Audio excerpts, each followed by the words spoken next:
Hello, everyone. Here we are. We are rejoined by Danny Gormy and the Hello. great John Lamont for another exciting John Lamont script. So we're going to be looking at Blood Feud again. I'm pretty excited about that. Yeah. I was just telling John, I've been prepping a one-shot vampire tabletop game for next week because it's spooky and Halloweeny. And Yeah, I'm like, well, if that goes over well, I'm going to be like super good at vampire shit. Yeah, I mean, have you played before, right? I've played it before, but I've never run it before. Okay. And I'm my game master is an old friend of mine, and I'm basically running a session where he can be a player character as a birthday present for him. There you go. Okay, cool. So like making a one-shot sort of thing while also still doing cool stuff in a game system sort of designed for extended things and like political consequences is certainly a challenge, and I'm hoping I will have lived up to it. Okay, there we go. Vampire the Masquerade, I guess. Yeah, the new edition, which has some really cool mechanics to really lean into some of the stuff that the game always said it was about, but never really ended up being about the way a lot of people tended to play it. Hello, Irvin. Oh, hey guys. How are you? I'm good. It's a long time no see. Yeah. Do you have a script, or you just want to hang out and look at what we got tonight? Well, anytime I belong to one of these, anytime I attend one of these types of groups, I want to participate, not just bring a script. Well, we appreciate that. All right. Yeah. As I was saying, right, for you, come on, we have a John Lamont script tonight. Are you used to those? Yeah. I remember John's work. There you go. Yeah. Yes, of course. All right. So this is Blood Feud. This is his. Can I describe this as your magnum opus, John?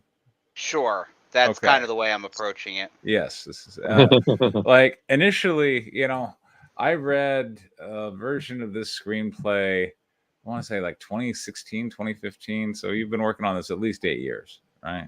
Oh, it's older than that. Yeah. Okay. So it's been rattling around in my head. Okay. Literally since 2009.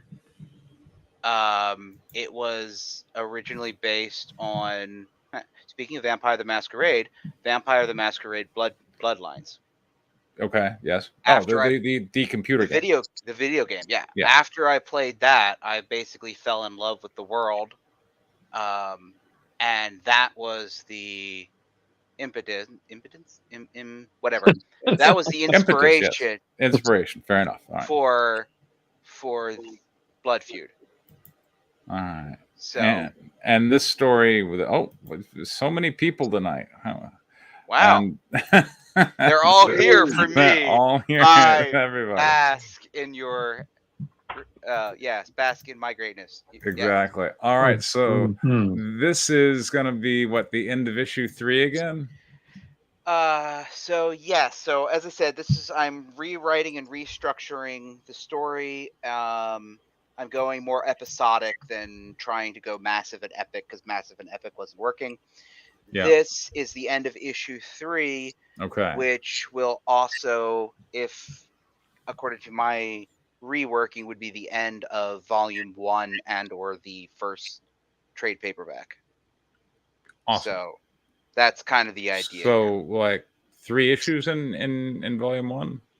Yes. Yeah, okay. This is the end of the Jefferson subplot. Okay. So the Jefferson subplot that I kind of wrote makes up volume 1, because in issue 4, it's going to go off the deep end, because that would be where Vampire Princess gets resurrected and all hell breaks loose. Okay. So that's going to start a whole different, which is what we're building up to anyway. Yes. I just wanted to try to, because it wasn't working in the previous version, so I wanted to see if I can make the world building more interesting, so that we kind of know what the world's like before that, she starts wrecking shit. Okay. While I agree, I will say that having an ancient vampire princess wake up and start wrecking shit is a great cliffhanger for a trade paperback volume. Sure, yeah. Just so someone said that. People do ask when I'm gonna get around to writing a sequel for Guinevere. Not just one, like multiple people have asked, like, when is more Guinevere coming out? So that's on my to-do list. Have to decide what Vivaric does, but It is has I assume none of this particular trade paperback has been published yet, right? it hasn't even been drawn. Oh, okay. Yeah, Okay. yeah, And Well, I have some ideas to actually rewrite yeah. this whole 3-issue arc, so it may end up. I in the next coming weeks. Well, actually, I've already written Harpy's issue 2, so that's going to be next. But Okay. we may see another version of Blood Feud before I actually go try to find an artist. Who would you like to narrate?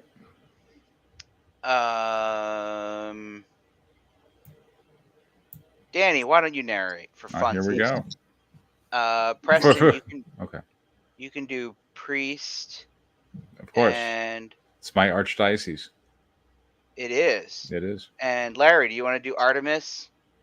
Sure. And then Erwin. We always give the ladies to Larry. Yeah. Oh yeah, he's the ladies' man. He is. All right. And then there are some other characters that'll show up, and then Erwin and I will just tag team them. Okay. Can you give us a real quick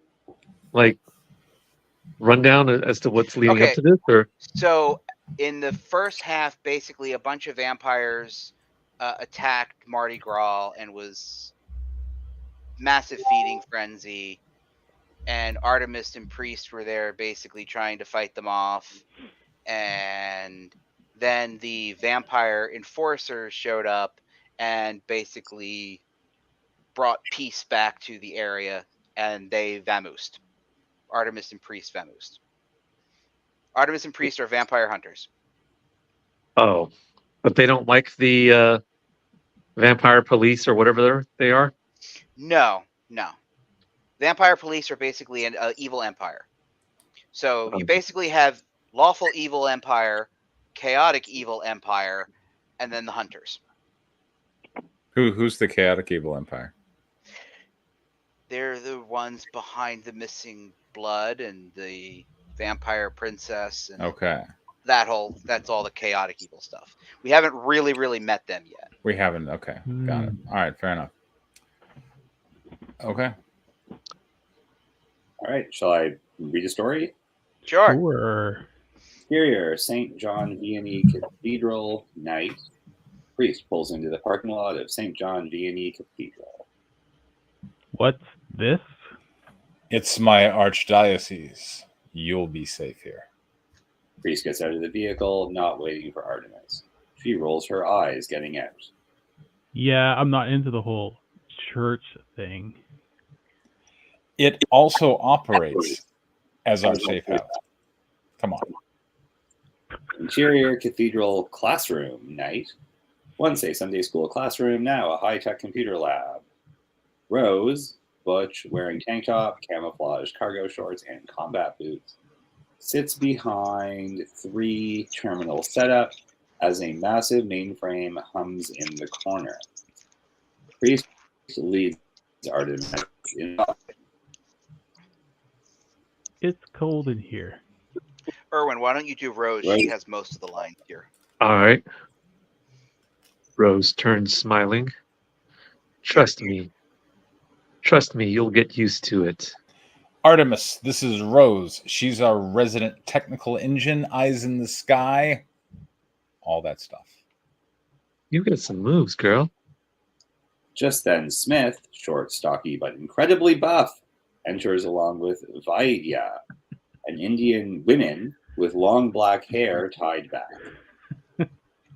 She has multiple personalities. The term safe house starts to lose its meaning when you invite random strangers. Ah, Smith. I was wondering when you'd join us. Smith eyes Artemis up and down. Mm-hmm. Apparently, it's all over the news that some yet unidentified terrorist outfit released a bioweapon during Mardi Gras that caused people to go into a homicidal rampage. Zombies? Smith glares at Priest, unamused. Whatever, I'll see myself out. You're welcome to stay as long as you need. Smith, might act like he runs the show, but he doesn't really. I'm team leader, Father Gimpy.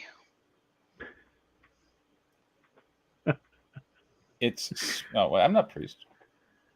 Yeah, you are. Oh, I am priest. Yeah, it's Yeah. still Father Jake. I talk myself out of it. Then it's still Father Jacob's parish and safe haven to all hunters who need it. Artemis stands between Smith and Priest, throwing her arms around both of them. And you know what, boys? I don't need safe haven. Ciao. Exterior of St. John Vianney Cathedral. Artemis exits the church. As she walks towards the street, the man stands leaning against a motorcycle. Rose runs up behind Artemis. Hey, Artemis, Artemis turns back to her. don't let those two get to you. Priest means well, but I'm not here to set down roots. Once I get what I'm after, I'm out of here. Oh.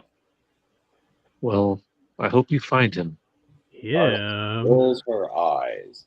She removes the leather jacket hung over the motorcycle seat and throws it over her shoulders. It fits like it's hers. Was I not supposed to know? Priest kind of asked for your help to find it. I'm really good at that kind of stuff. Everything's online these days, and if it's online, I can usually find it. Be careful, Rose. I'm after a big fish. The kind that leaves trails of bodies in its wake. I'm not out to get anyone else dead. Artemis starts the bike, drowning out Rose's reply, and pulls out onto the street. Exterior Bourbon Street, night. A black SUV pulls up towards Jane's command center. Stepping out is McBride, the Human Watch commander of the NOPD Watchmen. These are all new characters now, Yes. so it doesn't really matter who's who. You guys can just pick. Jane, status report. Area secure, sir. None of the kin we detained appear to have any rebel alliances. We've distributed the reserves to bring down the frenzy, and my men have been questioning them. Good. And what of my nephew, Watchman Nix? He's recovering. Recovering? They walk to the rear of an APC where Nix is sitting up drinking coffee. Decker sits across from him. What the hell happened? Larry, why don't you do Decker? Where are we here? Oh, just. Right there. I was securing the area with Jane when this one decided to take down a hunter solo. Sorry. McBride slaps Nix in the back of the head, causing him to spill some of the coffee. Are you fucking retarded? You're lucky the hunters didn't stake your ass just for being a watchman. I'm human. Hunters don't give a fuck what temperature you are. Never go after one alone. Commander, That is good. That was good. That was really good, John. I'm gonna eat that.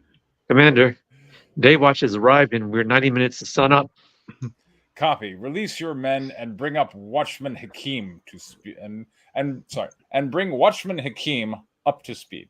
Read it out. No, I was right the first time. And bring up You- Watchman Hakim to speed. Okay, I don't know what that means. I know what it meant when I rephrased it, but I don't know what that means. Okay, and bring up Watchman. It means I got the words. I'm typing too fast. That's what it Okay, means. all right. So. Copy that. You too, Decker. Get out of here.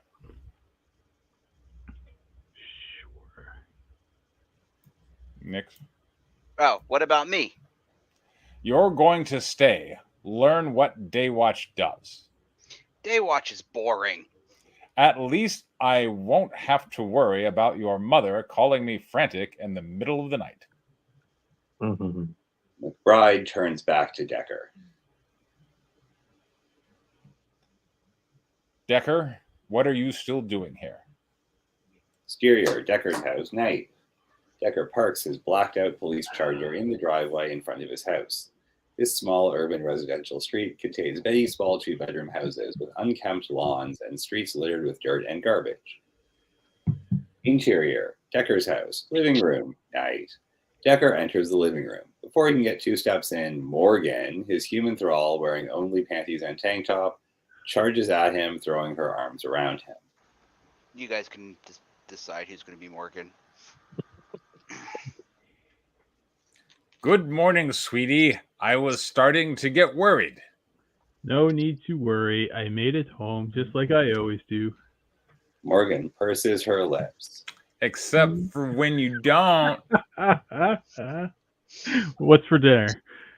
Morgan takes Decker's hand, placing it to her breast. Me, of course. I thought you were dessert.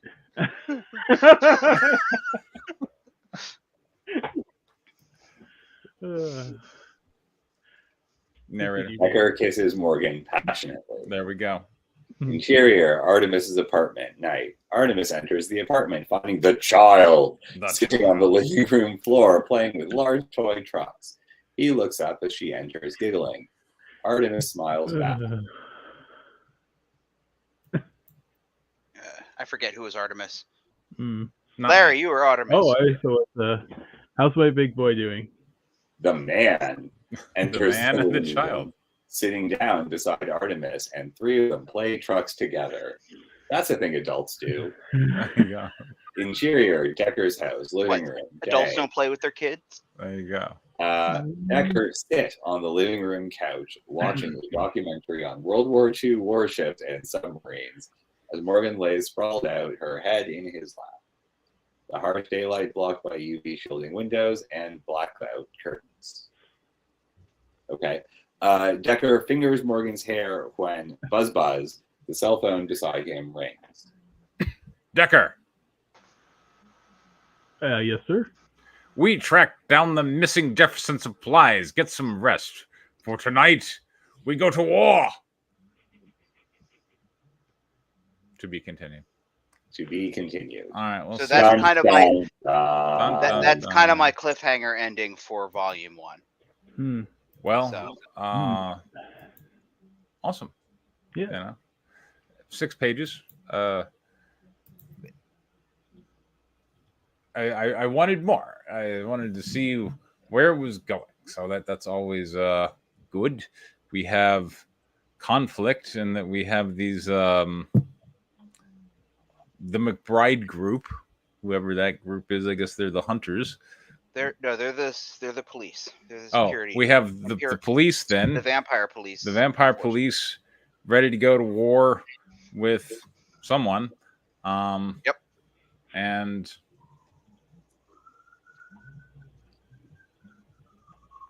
I'm trying to remember what else happened. I mean, it was kind of wrapping up, and we're going to go to war, and there was a booby squeeze and a kiss, and I don't know. I think that was about it. All right. So, Danny, what do you think? Nyx is a bit of a. I think part of the part that stuck out for me the most was Nyx is kind of a sort of loose cannon. Sounds like your typical loose cannon, and he needs to be reeled in by his uncle. Is that right? They are humans working with the vampire police. Right. But it's his uncle that sort of hit him upside the head and said, "You Yes, stop being a fool." He's the watch commander. He's in charge of basically the vampire police. Okay. And Nyx he's more of just a young punk who's kind of still green about the gills. Mm-hmm. Well, I mean, that's the part that interested me the most. So I'm just okay. I know there's supposed to be some sort of order to all this, but I'm just throwing it out there now. So, what did I like about this? I really liked what's the name, McGonagall or whatever, the police. McGonagall, captain. yeah, he was cool. Professor McGonagall. And who's wait, back up. Huh? Who's What? Professor McGonagall? McBride. Oh, okay. yeah. AKA Professor McGonagall. Character, and actually, I wish there was more of him in general, and that he was a bit more extra. So I'll bring that up later in my constructives. And I really liked Decker's totally not toxic and fucked up home life, making a reappearance finally. Are you being sarcastic about his toxic and not fucked up home life? I mean, Yeah, he's got that's what a we kid, talked he's got a about. girlfriend, he's playing. No, you know? Artemis is the one with the kid and the man. Oh, okay. Decker is the police guy who has. Remember, there was the earlier draft of this when she was like vacuuming the lawn. Yeah, yeah, her. yeah. I remember Yeah. that. Yeah. I'm really glad that's back. Okay.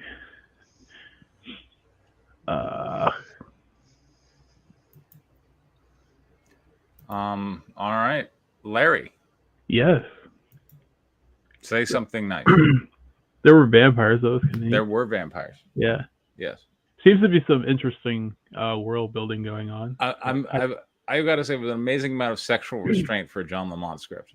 Yes, but there was still some. So Yeah. you know. You got nothing else. Nothing else. Well, good to say? I don't know enough about this to really Okay. say much. All right, and it was only 6 pages. Yeah. All right, constructives. Let's see. I feel like this is an improvement.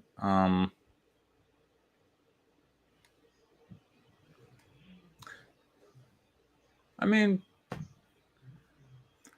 I don't know. I don't know that I have much here. I mean, it's moving in the right direction. Oh well, I'll let you guys finish. I have some questions unless I Sure. get an answer in All your responses. But Danny. All right, I have a few because I've been thinking about vampire stuff a lot lately. Okay. Sorry, everybody. There we go. you're gonna start stealing my ideas. There we go. I mean, only the vacuuming the lawn part. Yeah. So yeah, the guys Renfield, like, I want more of that. That was compelling as fuck the first time. Likewise, you have an irascible police chief who actually shows up and does world building just by dealing with the world without any real exposition. But you've also got your protagonist Decker, who is a police officer. And not once did the irascible police chief say, "You're on thin ice. I need a Tums." Like anything like that. Like, he didn't say, like, you step out of line one more time, buddy, and you're fired. Like, where was that? That's exactly what that character needed to do.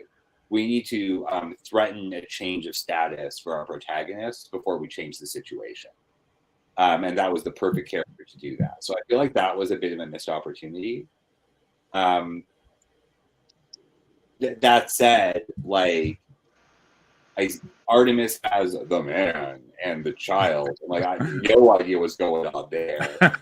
We also, like, wasted a bunch of time, like, walking into it that out of a church safe house that A, half the people who work there no longer think is safe, and B, the protagonist being invited there didn't need to be there.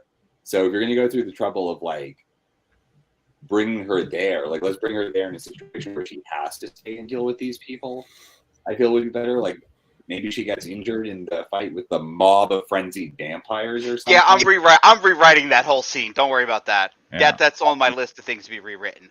Because, if you're going to go through the trouble of introducing the location, like, let's do something with it, right? Okay. Fair point. And yeah, it was. This is not as good of a cliffhanger as just what's the big bad wakes up. This is like at the end. No, he goes home to his girlfriend, and they're happily ever after. So as far as the cliffhanger goes, I think you're missing the mark for what is essentially supposed to be a tense, intermittently incredibly bloody action project. Okay. So, like, let's maybe, like, lean into, like, oh, I'm in trouble. I've got to totally, like, play it by the book. And then, oh, God, something's going horribly wrong. What do I do? Like, that's a good cliffhanger. And also something's going horribly wrong and is only about to get worse. That's what's going to get people coming back for Volume 2. Okay. Anyways. So, yeah, that's it for my constructive. Sorry there's so many. No, it's fine. You are correct. The scene of the church largely exists to introduce the other hunter characters because they're going to have more things to do, and I need to get them introduced, but I think you're right. I mean, do That you it's really kind of- need to get them introduced? Mm. Could Well, your when they- story live without introducing them right now? Hmm. I mean, it could It because could. they don't do anything in this Exactly. right now. You could just refer to them in dialogue by the other characters, the hunters, whatever, and then like the next trade paperback could be Meet the Hunters. We could absolutely spend more time with them when they're doing Well, something plot relevant. The next trade paperback is the resurrection of which is a whole scene, which is why it's not just she just wakes up one day. So how many hunters are we going to see in that one? Well, that's the whole crew. That's the team.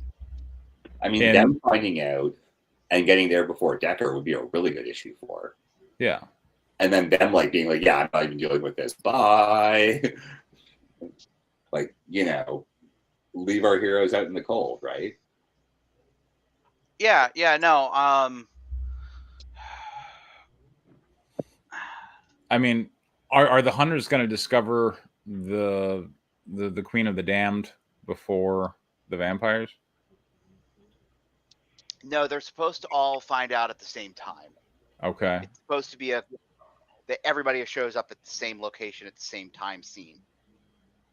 And that's supposed to happen by the end of issue 4. Okay. Is when they all meet. That's kind of why I feel like I need to introduce these characters so that when they show up. I mean, I could reintroduce them when they all show up, but then I need to set up how they know to be there. I mean, POV them for the scene.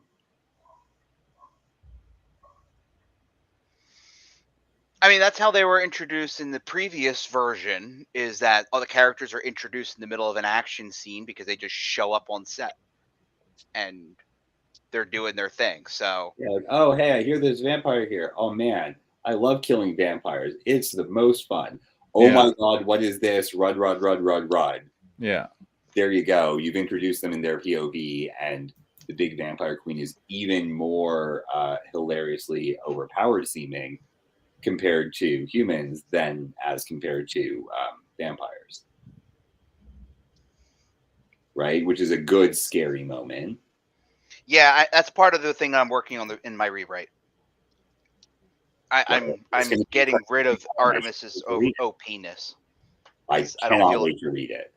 I feel like that didn't land the way I wanted it to. So yeah, so like if you reduce the power level of the people encountering the thing, then it's going to seem even more OP. So that's a really good use of the hunters, and just like have an entire chapter like showing them, oh, we found this vampire nest, man.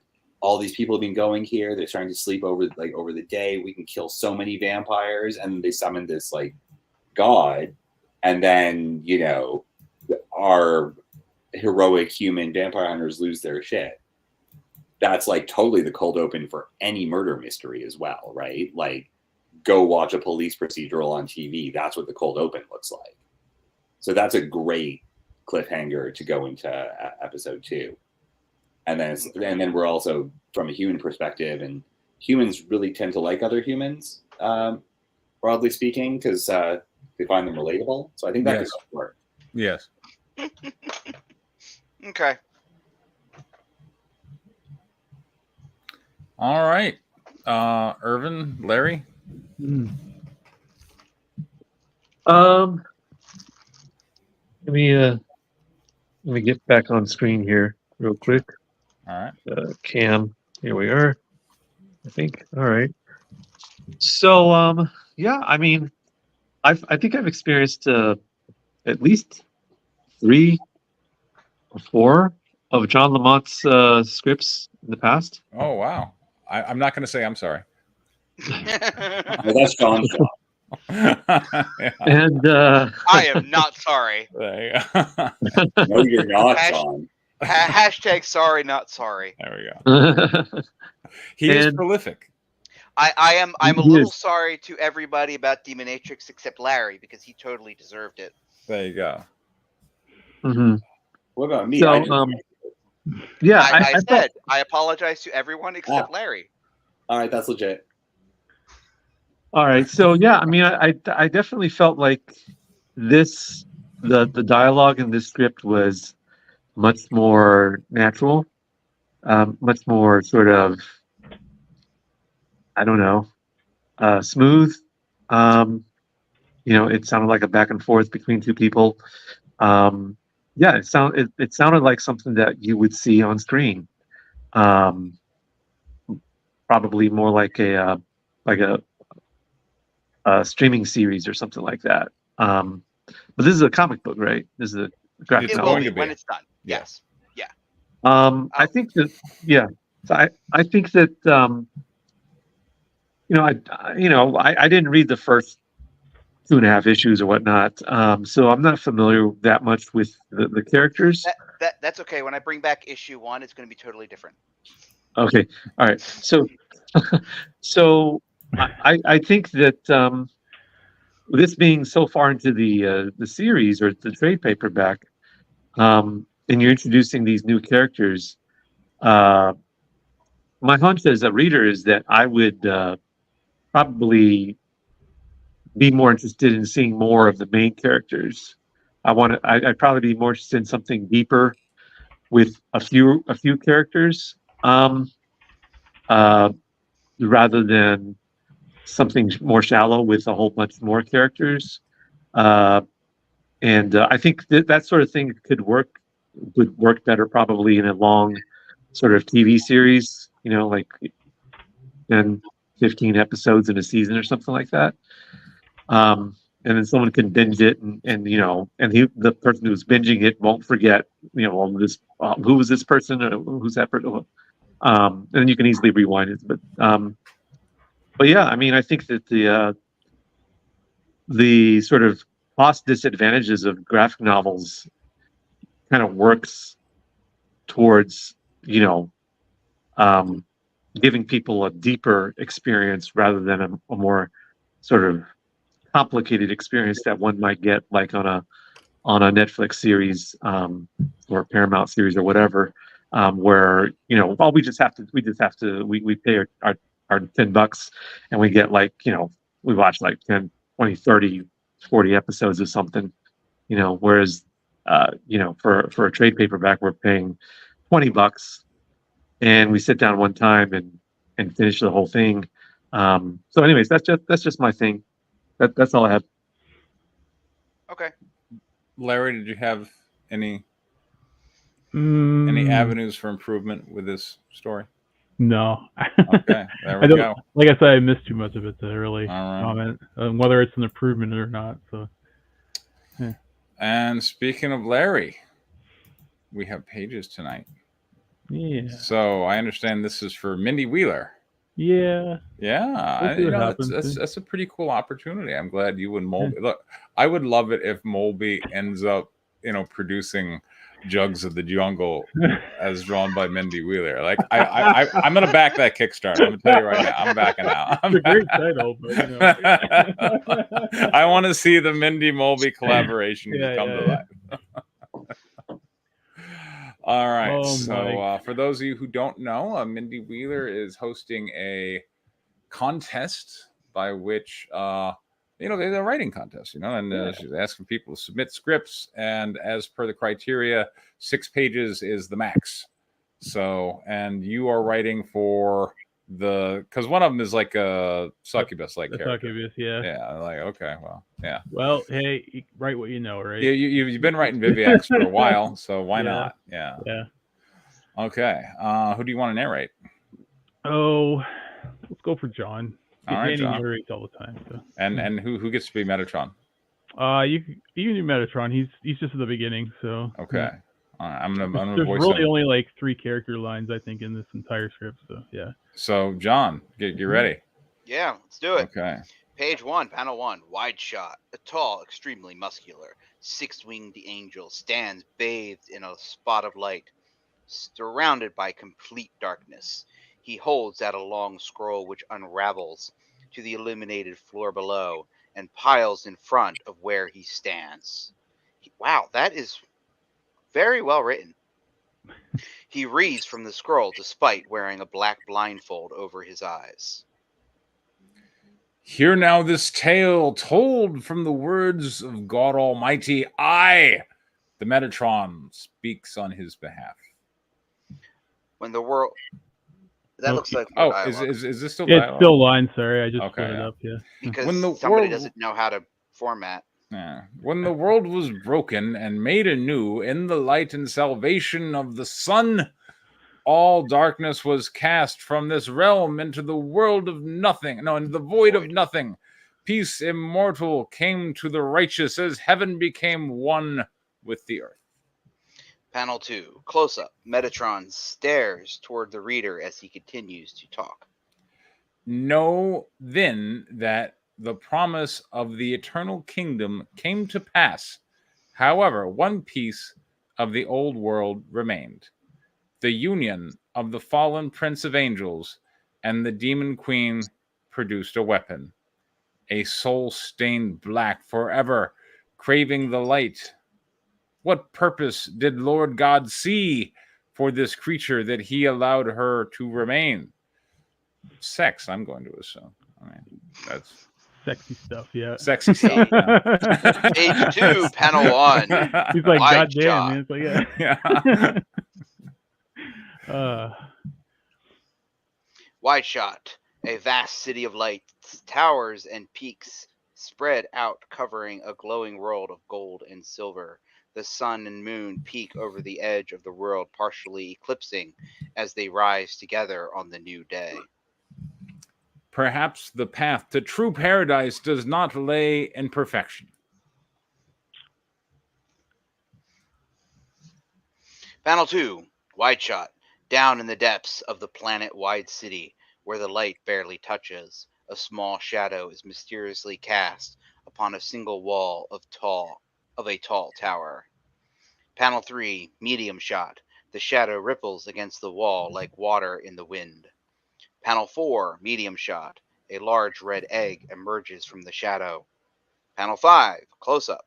The large red egg crashes to the ground, cracking it. Crack!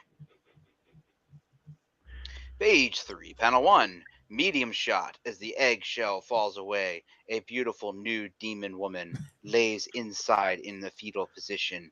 She has bright red skin, raven black hair, long, tall horns, and a small purple bat-like wings come out of her back. And some Tiggo bitties. Yeah. Yeah. Panel 2. Goes without saying at this point. I mean, come on. Well, it's a Yeah. Larry script, not It's a John yeah. Lamont There you script. go. So, yes. Panel 2, medium shot, torso up. The demon lady shoots upright into a seated position as if awoken from a disturbing nightmare. She grasps her head in pain with both hands, her eyes strained closed. She speaks out loud to herself. Danny. What? My head? Where? Panel 3, medium shot. A script from an ancient text burns into the skin across her forehead as a mysterious voice echoes in her mind. She winces in pain as if a bolt of lightning crashed through her head, tilting her neck upward. You can do this one, Erwin. It's just one line, so. Nama, my last daughter, you shall be my revenge. Though the war is lost, the final victory shall be mine. Go, devour his kingdom of our light. Panel 4, close up. With her head still tilted upward to the sky, she opens her shining auburn yellow eyes and stares towards a ray of light as kisses her face. She expresses pleasure and moans in excitement. That light. So delicious. Or sorry, I really That was good I delivery, went to Homer Simpson there. Yeah. Page 4, panel 1, wide I shot. liked it. Nama stands to her feet, bathing her head upward even higher to the increasing light above. She runs her hand seductively over her breast as she continues to moan in pleasure. I'm drowning in pleasure. I must have more. Panel 2. See, Larry, you should have had me reading for Nama and Yeah. Danny. I know, but Medium shot. Nama leaps good, into though. the air towards the next level of the city. Swoosh. Panel 3, wide shot. Nama lands, frog style, on an ornate balcony of silver and gold. Groups of people, which look like luminous human forms of light, gasp and point at her. Oh my, what have we here? Oh my. Panel 4, medium shot. Nama leaps toward one of the people who appears to have a female form. She grabs the person by the arm. Come snack. Let me feast on that delicious light. Help me, Lord, anyone. Page 5, panel 1. Close up, Nama passionately kisses the female light being where her mouth should be if she were human. The light visibly flows from the being and down Nama's throat. The female light is seen to lean into the kiss, unable to resist. Panel 2, medium shot. As Nama continues to kiss the female's body starts to go limp, and the light drains from her, revealing the human form of a beautiful, curvaceous woman in her 20s with fiery red hair. The woman has her eyes closed and is draped in a tight-fitting strands of white linen cloth from neck to pelvis. Panel 3, medium shot. Still locked at the lips, Nama lowers the woman to the ground and straddles her at the hips with her legs. Panel 4, medium shot. Nama releases the woman from the kiss, and the woman opens her eyes to look at her attacker, revealing her cerulean blue eyes. Was that as good for you as it was for me? What did you do to me? Page 4, panel 1, wide shot. One of the larger light beings charges from the crowd toward Nama and the female. She blows a kiss to him as she continues to straddle her to the ground. Tessa. Fiend, Tessa. You go ahead. Yeah, go Tessa, fiend, remove yourself from her. Hey, big guy, you want some too? Panel 2, medium shot. The large male bats Nama in the face with both his hands clasped together, sending her flying off Tessa and toward the reader. Pow.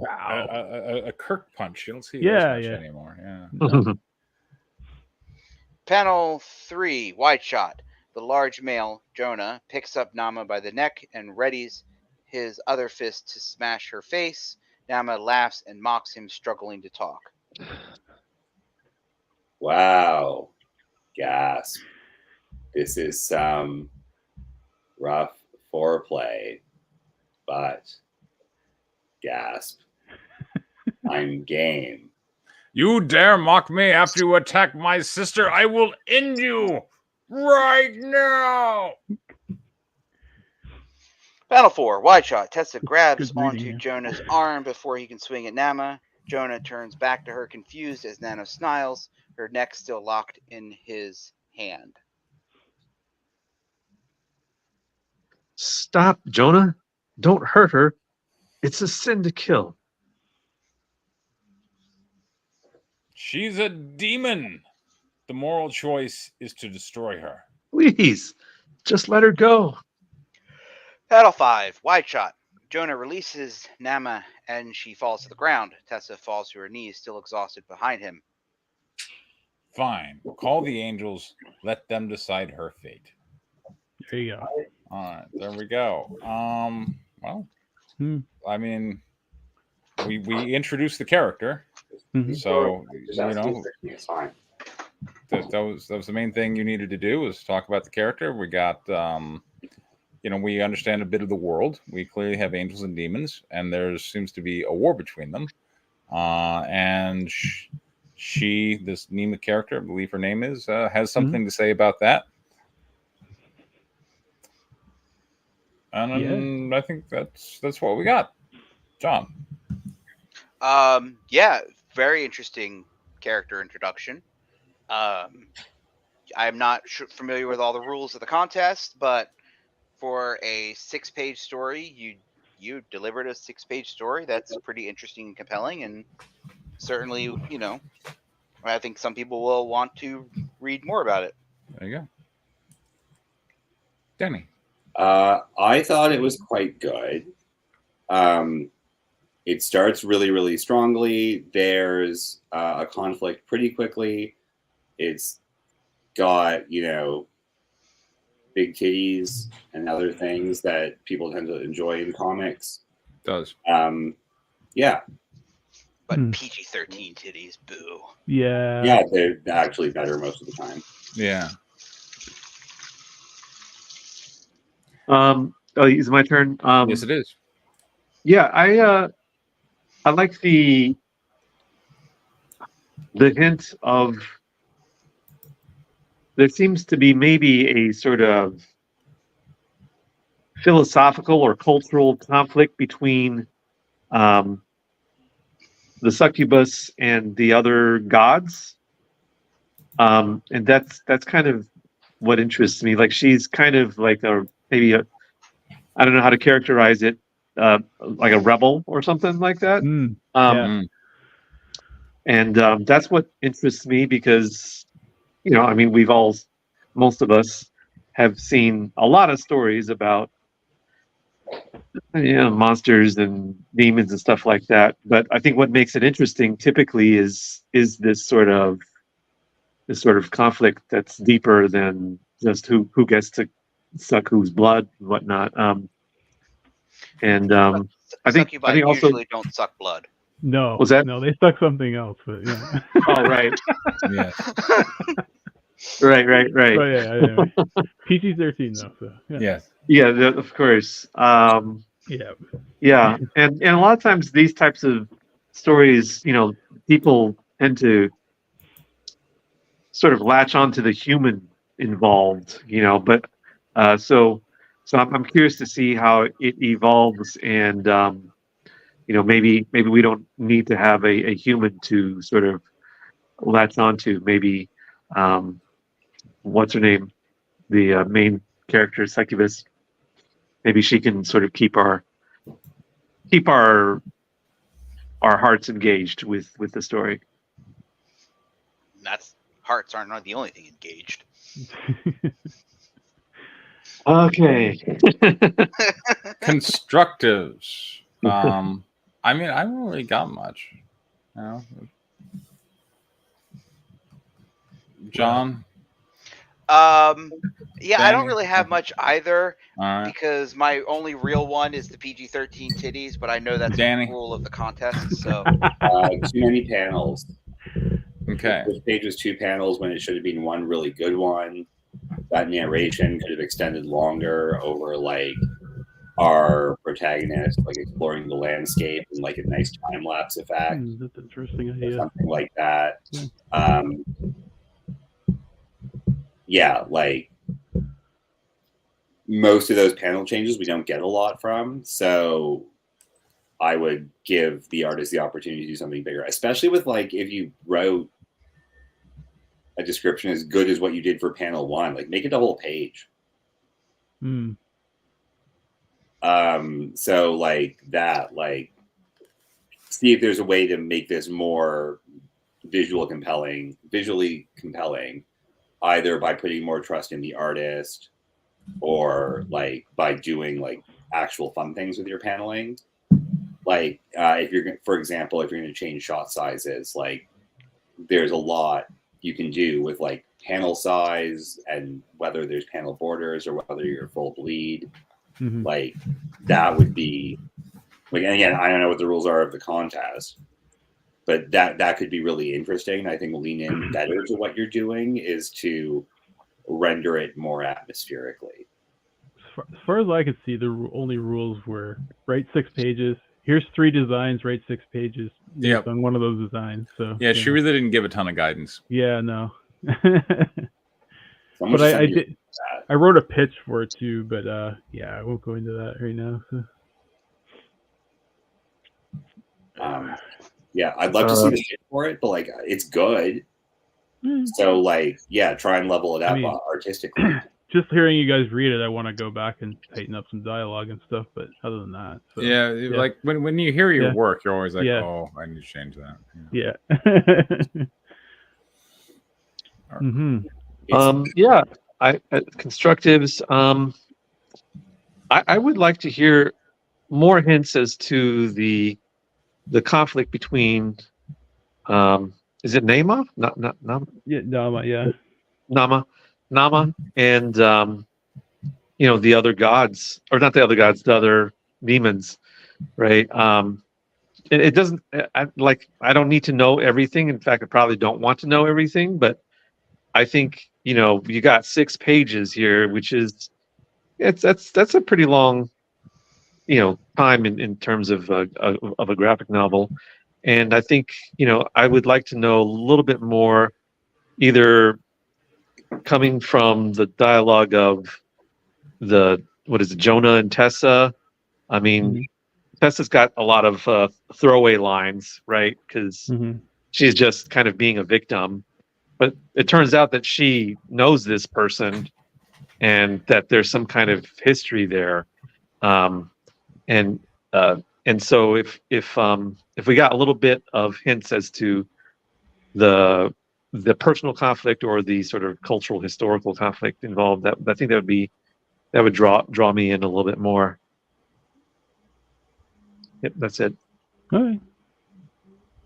Ooh, what does heaven look like after an apocalypse? What's that? You want to know what heaven looks like after an apocalypse? Right now, it's there's no apocalypse right now. It's heaven. So. Well, yes, but the good guys won, presumably. Yeah. Not literally. Yeah. So what if they're what if people are rebuilding it? Well, no, it's kind of just Earth merged with heaven. It became one. So it's sort of a merger of the two worlds.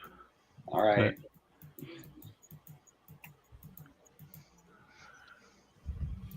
But, okay, Palace. Here we go. Hope everybody likes it. Let's see, share screen, window. No, wait. Chrome tab. Never Chrome tab. Okay, here we go. 22. Who wants to narrate? Let's go. All right, go for it. Page 22. Levitating above the crowd, Helena surrounds herself with protective magical aura. Below Should her, be A, yeah. it should be. Arika cowers behind Samantha, who casts a magical bolt of energy towards Helena. Who wants to be Helena? John. Okay, I'm on it. Larry, you can be Samantha. Okay. Discucher Magica. Something like that. Anyway, go for it. Panel 2. Samantha's dispel strikes a shocked Helena, who begins to fall out of the sky as her levitation spell fails. Ah. Panel 3. Helena falls right in front of burning undead Thora. Longsword in hand, Madridorf advances to interpose. Madridorf, save me! Can you turn her? She possesses a powerful will. Best to hack her to pieces. Panel 4. Burned guts fly from burning undead Thora as Madridorf's sword slices deep into her advancing form. Rah! Page 23. Panel 1. Thora's hand closes over Madridorf, locking his sword deep inside her guts. Violence has no escape. That's not what the script says. Oh, violence provides no escape. Panel 2. Burning undead Thora comes face to face with Madridorf.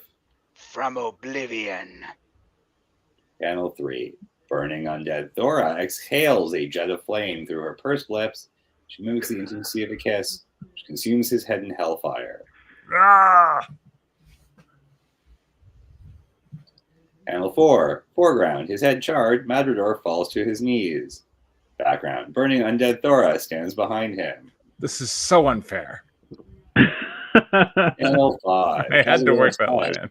Shatters into pieces as Thora brings her powerful hands together to smash it.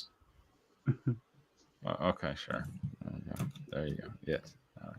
We got a boom. Yeah. Page 24. Panel 1. Helena magically teleports to stand beside a surprised Queen Ariga. Bamf. What? Plan B. Parlay. Panel 2. Dunan and Sir Edmund cautiously uncross their swords as they stand away from each other to seek a peaceful resolution. You better back off. Helena's got your queen. I stand ready to parlay for her life. Panel 3. Edmund and Dunan warily eye the blood-splattered form of burning undead Thor. She's burning. How is she blood-splattered? Because, like, she just shattered somebody's head and just, like... Of Madridor. Yeah. Sure. I mean, she doesn't have to be Human Torch. It's true. But I don't know about her. Panel 4. From the royal box, Samantha works her magic, i.e. Helena and her captive, Arica, watch. I created her. She obeys my commands. For what purpose? I did not order this. Page 25. Dunan, Sir Edmund, Gretchen, and governesses Sarah and Akasha stand aside as burning undead Thora approaches the royal box. None command me. My soul became the property of my goddess upon my death. Panel 2, inset in 1. Burning undead Thora's thought balloon. In hell, Thora looks upon a smiling Ereshkigal who points back out into the world. She said she was not ready to cease watching my adventures in life. She freed my soul to re-inhabit my body. Panel 3, burning undead Thora walks up the stairs, leading from the ground into the stands of the royal box. I serve at her pleasure. Panel 4, Samantha stands apart from Helena, who continues to hold Arica hostage with a dagger. All gaze upon burning undead Thora, who confidently climbs the stairs to approach them. In terms of parlay, of all the women you could have taken hostage, the queen is the least loved. Page 26, probably. Panel 1, burning undead Thora. Yay, page 26. Burning undead Thora stands beside an apoplectic Samantha. Samantha created my undead form as a means to kill you, Arica. What nonsense. Panel 2. Burning undead Thora stands beside the cruel Sir Edmund, brandishing his sword while Helena continues to hold Arica captive with her dagger. We seek our companion's corpse and safe passage out of here. We accede to your demands. Let us part in peace. Panel 3, burning undead Thora builds a ball of fire between her hands as she looks on Helena and Arica with malice. The queen dies regardless. Page 27, Helena dives out of the way as burning undead Thora's gout of flame consumes Arica. Ah. Oh, that's a single page. Wow. That's all right. Yeah. I mean, it's the death of the queen, you know, I feel like. Not bad. But soon she shall rule in hell. That's right. Page 28. Panel 1. Her mission accomplished. Burning undead Thora strides from the scene as Nimby searches the queen's corpse for loot. Sizzle. Nimby should say something so we know what he's doing. We should, yeah. Panel 2. Governess Sarah and Akasha stand among the bewildered crowd of Alluvia's citizens, unsure. I have the loot. Yeah.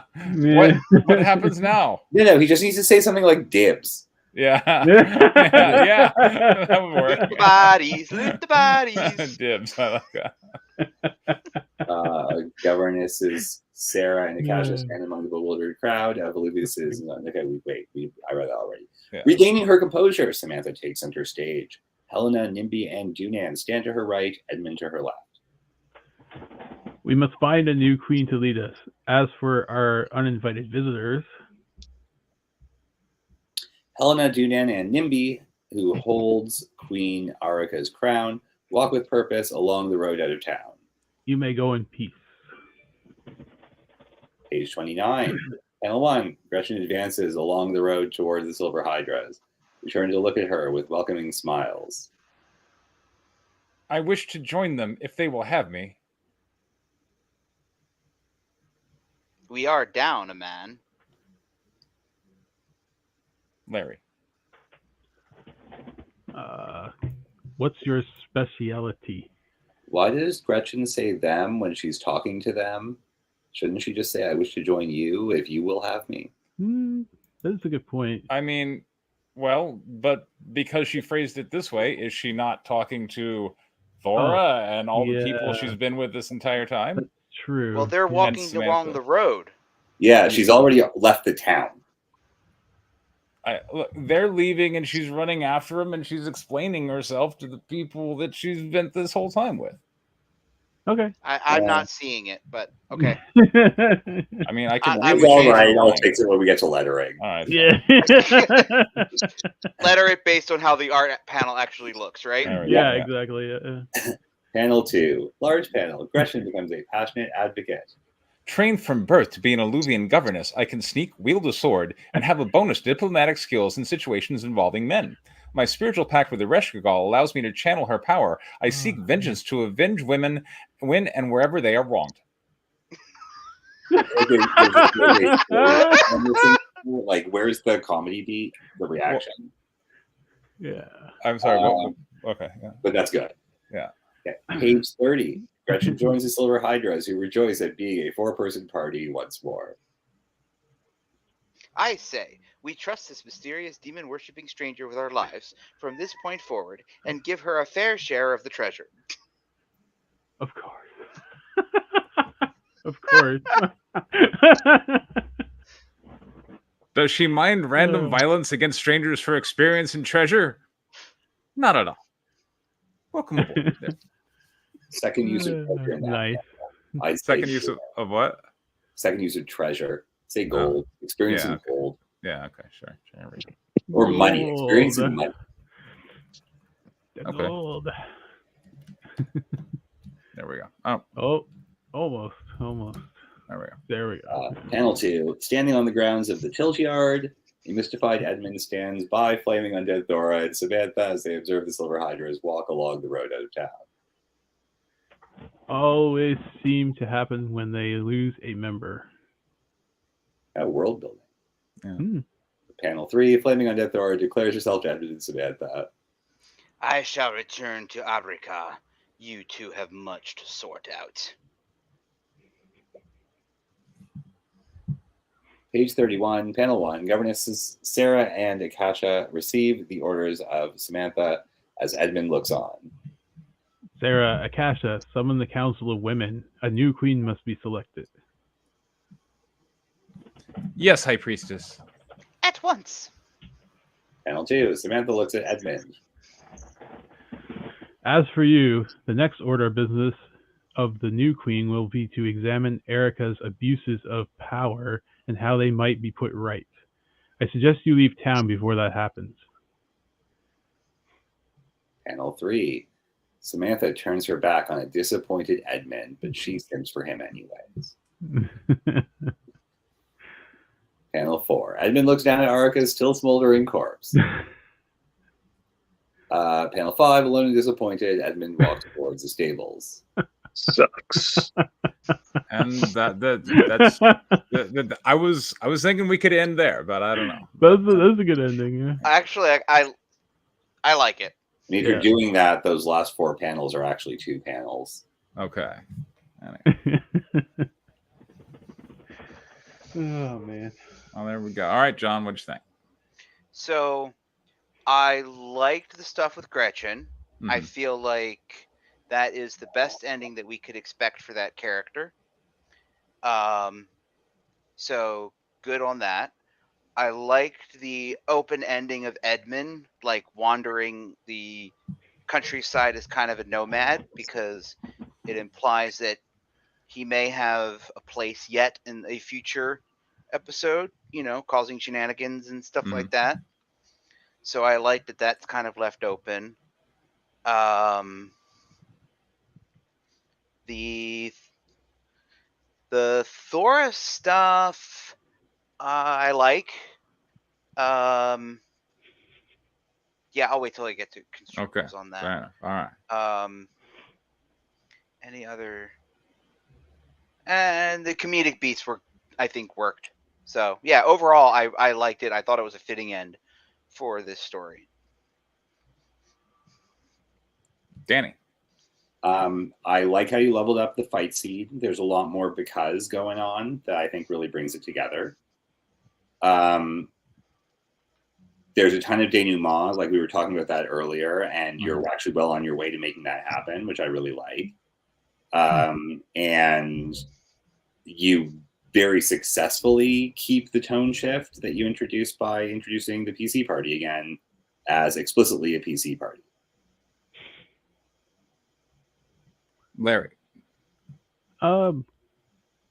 Yeah, I don't really know a lot about the characters that are in this issue because I missed a lot of the start, but I do like the fact that you leaned really heavy on the D&D elements.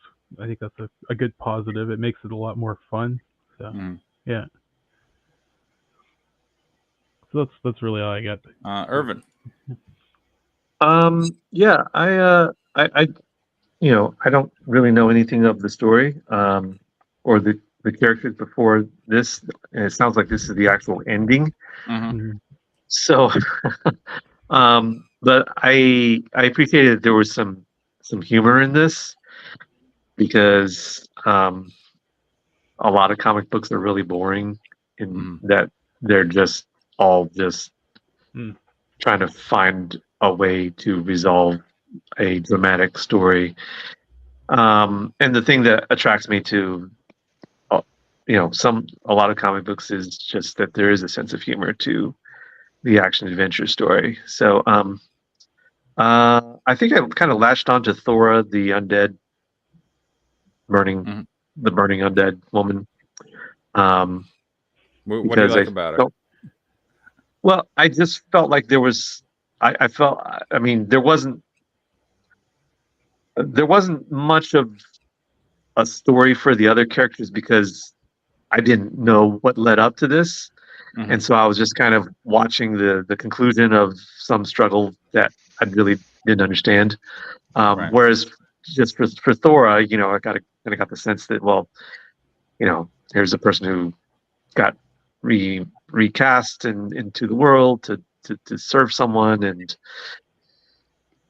yeah, I got a greater sense of story from her. So that's it. It has nothing to do with how an actual person would experience it, having read the rest of the story. Fair enough. All right, constructives. John, you had a note. I want to start with you. So I feel like, can burning undead Thora turn off her burning undeadness? I mean, it's fantasy. I suppose we could do anything that we decide the audience would pay for. I mean, kind of depending on how cool her look. I mean, I feel like one, I'd love to see like the visual design of the character. I don't want her to be like the Flaming Torch, or the Human Torch. And Human Torch, being Human Torch 100% of the time can get boring. Yeah. So like, I imagine that if you're going to do more with Thora in a potential sequel, if she can turn back into her human form, or if she has that ability, I think, maybe she should do that for the end. I also feel like she needs to, like, just kind of wander, like, fuck off and just leave. I mean, she did. I'm going back to Abrasia, and she left. Okay, but I guess we just never really see her leaving. So I mean, that's why I was wondering, like, do I need a last panel of her in the dead city of Abrasia on the throne with going like, and what happened next? Well, that's the time, like with like the Conan ending. I don't know. I guess the answer is yes. Okay. The answer is definitely yes. Okay. Yes, yes. You need something, because I didn't really feel like she left town. Like, you had Gretchen had this whole thing where she left, and it was a big thing, and I remember that. I don't remember what happened with Thora. Okay. Speaking of which, when they're on the stage, it was kind of, there was a couple things. Can you go back to that real quick? Okay, sure. Let's see. there were two things that jumped out at me that I wanted to suggest. One was I felt like the scene with Helena and Arica was a little.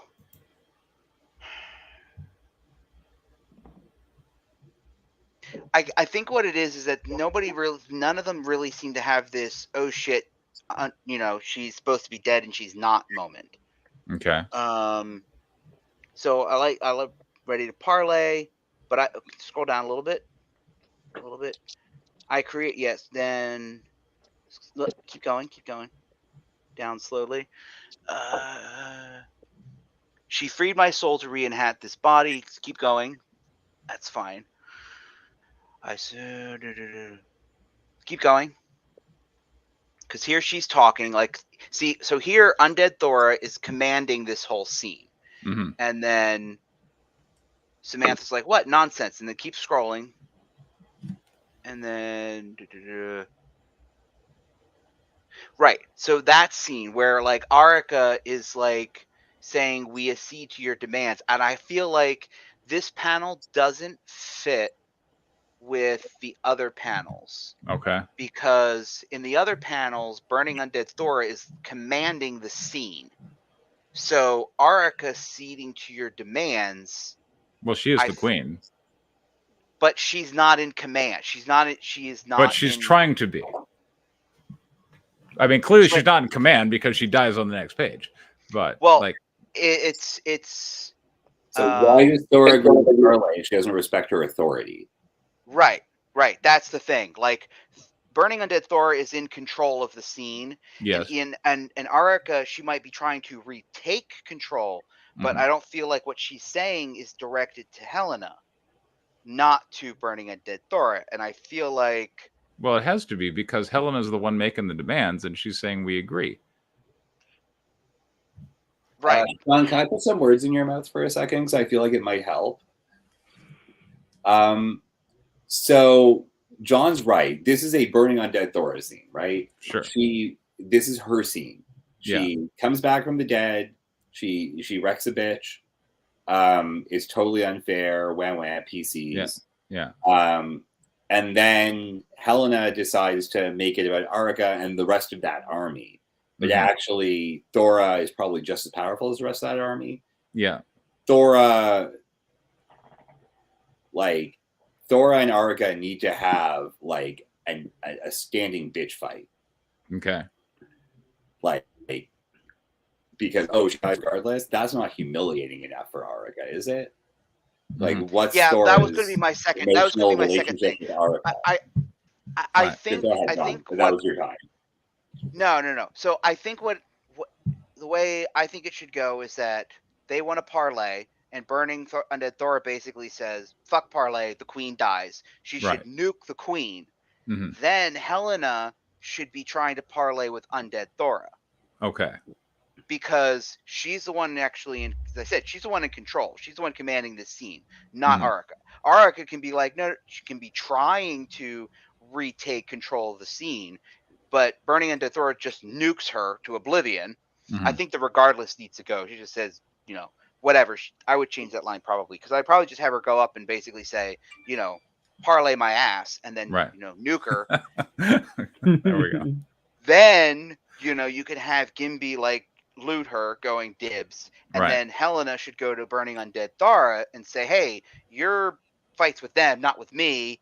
Do you mind if we grab our companion and then she can say like, yeah, I don't give a crap about you, you know. And then Gretchen can enter the party while they're all still they're not quite leaving town. There you go. And also something like that. I Samantha to take over the role of leader of the government on an interim basis for the purposes of this parlay. Right. Yeah. Okay. Yeah, so you could do something like that. Yeah, I think that would work better. I think that panel just feels out of place. Because I don't feel like Helena and Arica would be the one parlaying, because Burning Undead Thora is ready to just nuke her ass. And I think she should just nuke her and and depending on your reader's emotional attachment to Arica, I would say. I mean, she hasn't done anything anyone would like, but she's gorgeous. Okay, so did you ever watch? So like Game of Thrones. Have you seen Game of Thrones? Yeah. So you remember like Queen Cersei? Like everybody hates Queen Cersei, and we Mhm. wanted her to die in the most horrible way possible. Right. And if she dies in 30 seconds on screen, a lot of people are going to be, that's emotionally unsatisfying for some people. Mhm. So you kind of have her dying in one panel, and then a character makes a joke about it. Mhm. So as I don't know what your reader feedback is to this character, but Mhm. if she has like Queen Cersei hate, you might want to do more with that. If you Okay. don't, then this is probably fine. I mean, she's not that hated. She's And I don't mean hated in the story. I mean Yeah. how your readers feel. Yeah, like the about readers her. don't seem to hate her that much. Okay, then you're probably going to be fine. Yeah. Yeah. It was just They certainly buy a lot of pictures of look. I just finished Palace 3. Queen Arica was the top selling cover. I mean, it was the best cover you had going, hands down. Yeah. I was trying something new, just here up, and people seem to like it. So yeah. No, it was a great cover. It's why I featured it when I was posting my update for you, because I'm like, that's an amazing cover. Like that's what people want. At least that's what I think. Anywho, Arica's a very hateable villain, and yeah, she needs a bit more meat in her undoing. Okay. All right. Fair enough. I'll try and elaborate that a bit more. Since I've been talky, it might be interesting to consider if Undead Thora actually negotiates with the PCs using the PC's language. All right. She's all like, look at me, I'm serious. And this is no longer a serious project. Right. By the time the player characters show up. Yes. So she's like, fucking fine, take the crown. I don't even care.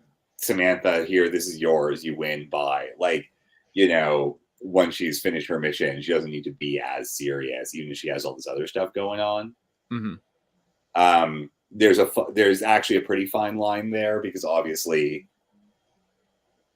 Thora is doing whatever important god stuff over in Malaysia, but you can like tone down the formality of her speech, which has already been uncharacteristic for her. Mm-hmm. And then sort of dovetailing off of John's point about Arica having Thora deliver her comeuppance, what the hell is Thora doing letting Edmund, who nearly killed her twice and possibly tried to rape her, like just going? Mm-hmm. Why is she letting him survive? Okay, so you want Thor to kill both of them. And likewise, why is it Samantha being like, oh, leave before the next queen shows up? Samantha's in charge of the government right now. Why is Samantha considering taking power for? I mean, she could. Just be like, oh, well, this is all your fault. Clearly, this was the negative influence of a terrible man, and we need to kill you as an example to all other men not to do this to our queens. Okay, fair enough.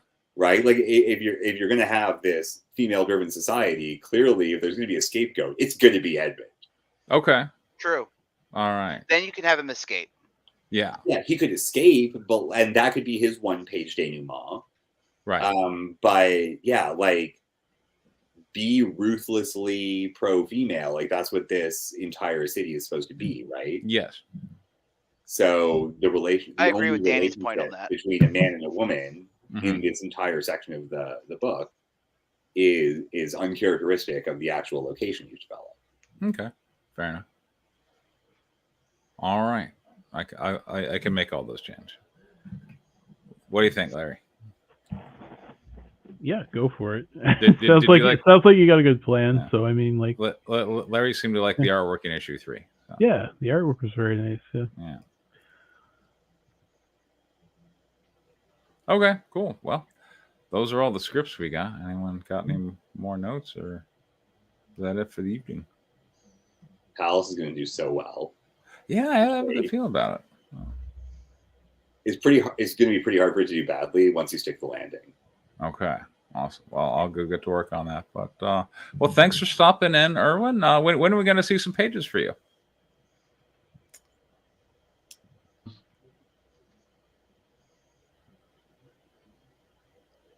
You're on mute. Yeah. Yeah. Erwin, we can't hear you. Hold on, I'll unmute you. Sorry, I thought I turned that on. That's all right. We can hear you now. There we go. So yeah, y'all are doing this again next week or something like that, or We try to do it every week. Yeah. Yeah. Well, maybe next week then. Awesome. Cool. Well, so I'll see everybody next week. All right. Good night, everyone. Okay. Alrighty. See y'all later.